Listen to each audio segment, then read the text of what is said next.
Hey everybody, welcome back to the channel and some more D&D and Birthright here for you. We're working our way through the remaining Brecht realms. So today we got a short one. This is a little bit of an oddball, and that's Wolfgaard.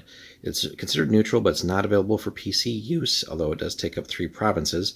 So Wolfgaard includes 3 provinces, Hold, Norn, and Sorfeet, all of which used to belong entirely to Hjorig. Hjorig still maintains some control over the land, but the wolf, which is an Anche, does not take interference kindly. So minimal population there. You got a couple of 2s and a 1. There is again, minuscule amount of law there with Jarl Einar couple of Hjorig. Some temple activity though, Tor of Lirorn. And then finally LR, which is Liana Rune Yoral, which we'll get into for sources. No guilds. So the law here, so the ruler of Hjorig, who's got a decent bloodline, although is neutral evil as well, controls the provinces of Wolfgaard, but only from afar. Only one small settlement exists within Wolfgaard, and it may not survive through the next winter. Now in the temples, the Tor of Lirorn bolsters the hearts and souls of many Wolfgardian woodsmen. The Tor herself was born in Wolfgaard and respects the wolf's power. No guilds exist within Wolfgaard. And outlying trading posts supply the minimal population that does exist. Now sources: young Liana Rune Joral is just a level 3 wizard, but pretty solid bloodline and neutral good. Maintains the ley lines and sources she inherited within Wolfgaard, but seldom makes her presence felt. Minimal RP, of course, or sorry, not RP, Regency. All Regency points, yeah. So 6-4. There's no treasury to speak of course. Now, the army, while the Jarl is very careful not to infringe upon the wolf's hunting grounds, he does keep 1 unit of scouts in Norn, where the settlement is. Now, the regent Jarl couple rules the provinces, but again, only through the wolf's sufferance. If the wolf had any interest in rulership, he would probably use the Enuiran Shayron, who's a level 6 mage, to rule for him, but the wolf is truly a wolf and is not interested in human dominion. The Jarl of Hjorig maintains a careful watch over the stray provinces. Shayron loves the wolf with disturbing obsession. She can communicate with the creature, and the pack of wolves led by the wolf consider her a member of their pack. And again, we'll eventually cover all that in more detail when we get into blood enemies. Currently, her greatest desire is for a permanent polymorph spell so she can assume wolf form and be her lord's mate. Now, a group of mixed-race adventurers entered Wolfgaard some months ago, led by a scion only known as Sveisnecheln, to get it like properly German, Lobrecht for Black Knife. The adventurers have pursued the wolf and Shayron for an undisclosed reason.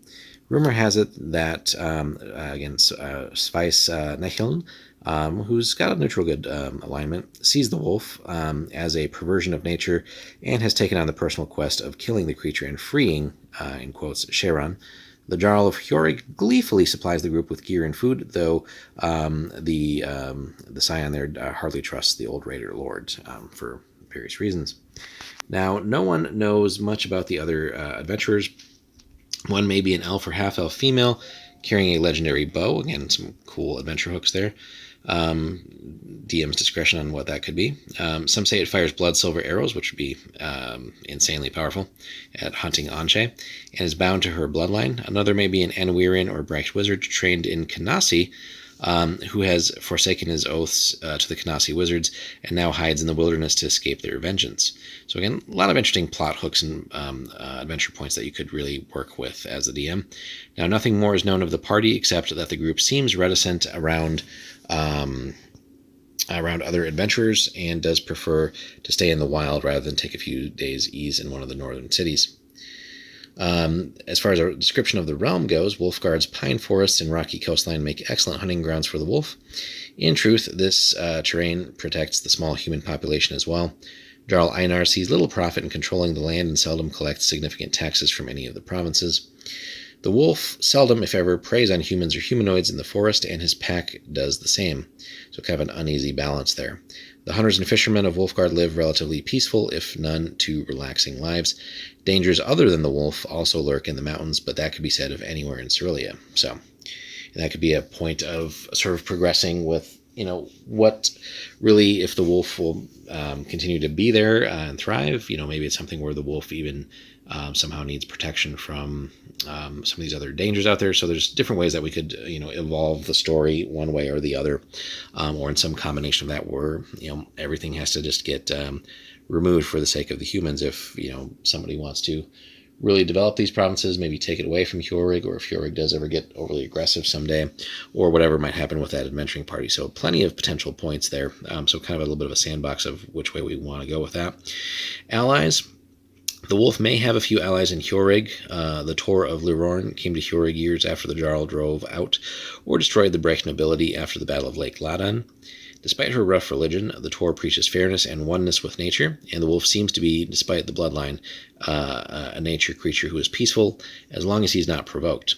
It was the old Tor before Elke who convinced the Jarl to cease military excursions into Wolfgaard to pursue the wolf. No known enemies at the time. Again, that could be something that develops, though, with whatever one wants to play up as far as the other dangers that lurk in the other wilderness. And finally, other special considerations. The Jarl of Hjorig holds Wolfgaard by a thread finer than spider silk. If a leader came to the provinces and convinced Sharon and the Wolf of peaceful intentions, the small realm might be built into a respectable domain. The Hag, an ever-present danger, remains content with her machinations against Grabentoad and Drakenward, and Hjorig would be unable to resist a strong leader in the area. So again, many different ways that we could take a campaign here as far as adventuring and then maybe getting a bloodline and stuff like that. And it could be, really fresh territory as far as someone wanting to, really work this into a true domain that they would rule from the ground up. There's, really not much there. So it's really like, hey, do you want to, have a campaign where you eventually become a ruler, but then really like you're building from literal scratch. There's like, that one little village and hardly anything there. So how would you really grow the population, settlements, et cetera, and, plenty of other dangers in neighboring realms. So really good stuff there. Let us know, guys, if you've adventured in and around Wolfgaard or run it eventually as a domain, and how that's worked in your campaigns, and any interactions with the wolf per se. So be sure to leave a comment there, like and subscribe, and we'll have more Birthright for you soon.